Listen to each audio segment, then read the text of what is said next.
Good morning, tropa!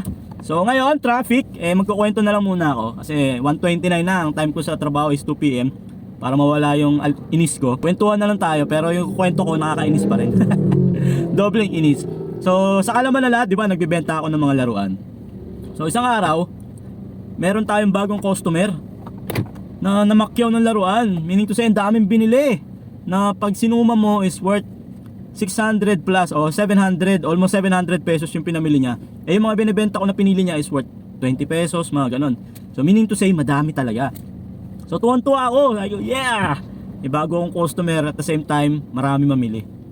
Yung kaso mga tropa, 3 days na, hindi pa rin niya binabayaran yung mga item na mine niya. So in-update ko siya, chinachat ko. Sabi ko, sir, ano po ba, kukunin yung pa po ba yung mga na-mine nyo? Kasi kung hindi po, ika-cancel ko na po. Kasi 'di ba tropa, sa mundo ng online selling, pag sinabi mong mine, syempre ako as a seller, sabihin ko yours. So, mangyayari noon, pag nakita 'yon ng mga ibang bibili, syempre hindi na siya interesado doon kasi may may-ari na, 'di ba? 'Yun ang problema doon. So, sa dami ng na-mine niya, edi lahat 'yung may sagot ako na yours. So, ang problema noon, joy pala. Na joy ako mga tropa. Sa dami noon, joy pala. So sabi ko, sige po, cancel ko na lang. Pero hindi pa siya nagre-reply eh. Sige po, cancel ko na lang. So mangyayari nun, so isa-isahin ko ngayon, hanapin ko yung mga na-mine niya. Tapos i-delete ko yun syempre.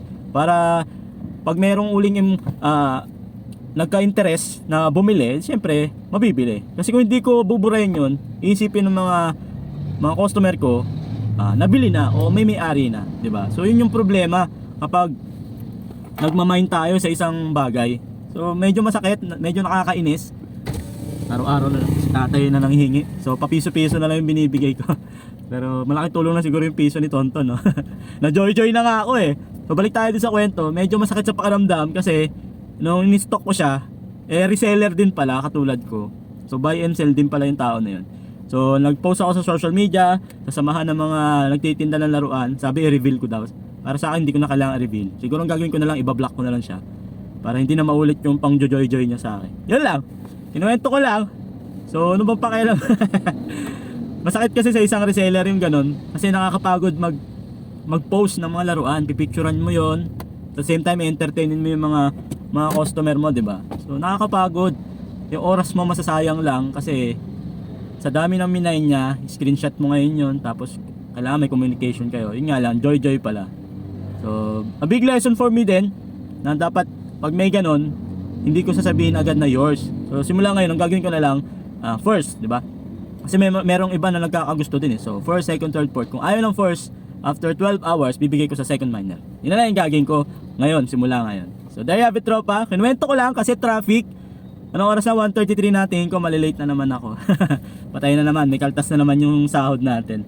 So buti pa si Tonton. Kung gusto nyo ng mga laruan, mga tropa, bisitahin nyo lang mga binibenta ni Tonton. Lalo na kung mahilig kayo sa mga vintage. Marami akong vintage na laruan.